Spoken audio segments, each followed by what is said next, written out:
अब आपको गुर्दे में और पित्ते में पथरी यानी किडनी स्टोन या गैल ब्लैडर स्टोन होने पर नहीं है घबराने की ज़रूरत। शहर हैदराबाद में सालों से इस इलाज के लिए खानदानी सिलसिले से चला आ रहा है भरोसेमंद नाम RS यूनानी फार्मेसी। सच न्यूज़ के खबरनामे में आप सबका इस्तकबाल है। आज की सबसे बड़ी इंटरनेशनल खबर वियतनाम से आ रही है, जहां पर वियतनाम में शख्स की खोपड़ी में मिली हैं 2 चॉपस्टिक्स, नाक से दिमाग तक पहुंच चुकी हैं। 5 महीने पहले लड़ाई के वक्त इनसे हमला हुआ था। वियतनाम में एक शख्स की खोपड़ी में 2 चॉपस्टिक्स मिली हैं। 35 साल के इस मरीज को कई दिनों तक अपने सर में तेज दर्द की शिकायत थी। इसके बाद जब वो चेकअप के लिए 25 नवंबर को डोंग होई के क्यूबा फ्रेंडशिप अस्पताल में पहुंचा तो यहाँ डॉक्टरों से उसका सीटी स्कैन किया तो पता चला कि मरीज को टेंशन न्यूमोफोलिस बीमारी है। ये एक दुर्लभ लेकिन जानलेवा बीमारी होती है। जब डॉक्टर्स को इस बीमारी को लेकर कई दूसरे टेस्ट किए तो उन्हें मरीज की खोपड़ी में चॉपस्टिक्स मिली।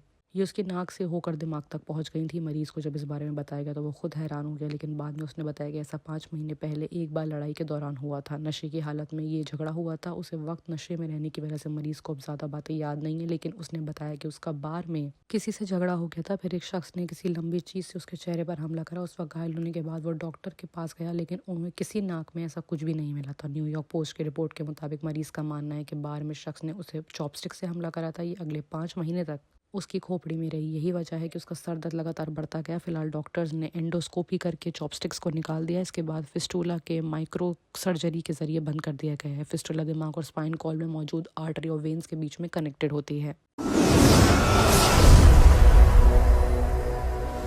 वहीं बात अगर अगली बड़ी खबर की करें तो वो जापान से आ रही है। जापान में अमेरिकी सेना का प्लेन क्रैश हुआ है। टेक ऑफ के 7 मिनट बाद इंजन में आग लग गई, समुद्र में गिरा। 6 लोग उसमें सवार थे। अमेरिकी सेना के विमान CV-22 ऑस्प्रे बुधवार 29 नवंबर को क्रैश हो गया है। इंजन में आग लगने के बाद ये जापान में याकुशिमा द्वीप के पास समुद्र में जा गिरा है। प्लेन में 6 लोग सवार थे। इसके पहले खबर थी कि विमान में 8 लोग सवार थे।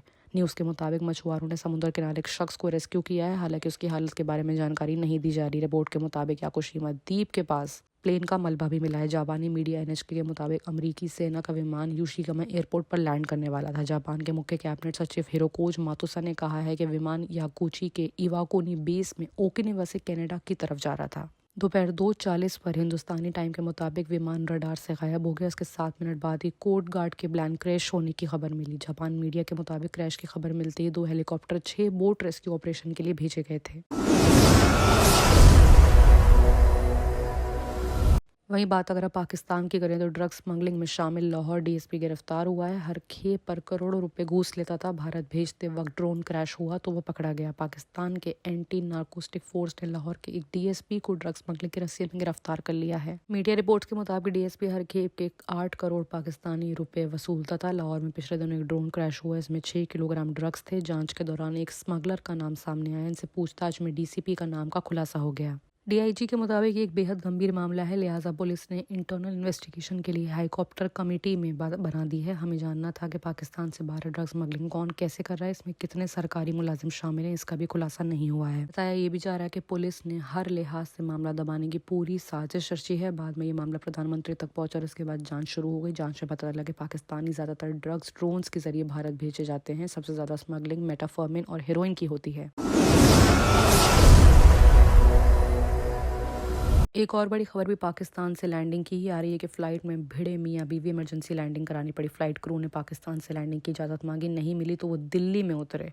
बैंकॉक के जर्मनी के म्यूनिक के ल्यूफ्टहान्सा एयरलाइंस की फ़्लाइट LH772 की वेडनेसडे 29 नवंबर को सुबह 10:26 बजे दिल्ली के इंदिरा गांधी इंटरनेशनल एयरपोर्ट पर इमरजेंसी लैंडिंग हुई है। प्लेन में मौजूद एक दंपति के झगड़े की वजह से इसे दिल्ली डाइवर्ट किया गया है। न्यूज़ एजेंसी के मुताबिक दिल्ली एयरपोर्ट के सुरक्षा अधिकारियों ने बताया कि मियां बीवी के बीच झगड़ा क्यों हुआ, इसकी जानकारी सामने नहीं आई है। फ्लाइट क्रू ने पहले पाकिस्तान में लैंडिंग की इजाज़त मांगी, लेकिन पाकिस्तान अथॉरिटी ने इससे इनकार कर दिया। इसके बाद फ्लाइट दिल्ली एयरपोर्ट लैंड हुई। सोर्सेज ने बताया है कि मियां बीवी के बीच पहले से बहस हो रही थी, जो धीरे धीरे झगड़े में बदल गई। इसके बाद क्रू मेंबर्स ने फ्लाइट डाइवर्ट करने का फैसला करा। न्यूज़ एजेंसी PTI की रिपोर्ट के मुताबिक जर्मनी के 53 साल के शख्स अपनी पत्नी के साथ झगड़ा कर रहे थे। पत्नी थाईलैंड की रहने वाली हैं। महिला ने प्लेन की फ्लाइट पायलट से भी पति के बुरे व्यवहार की शिकायत करते हुए दाखिला देने को मांग करी। इसके कहा कि पति धमकियां दे रहा है।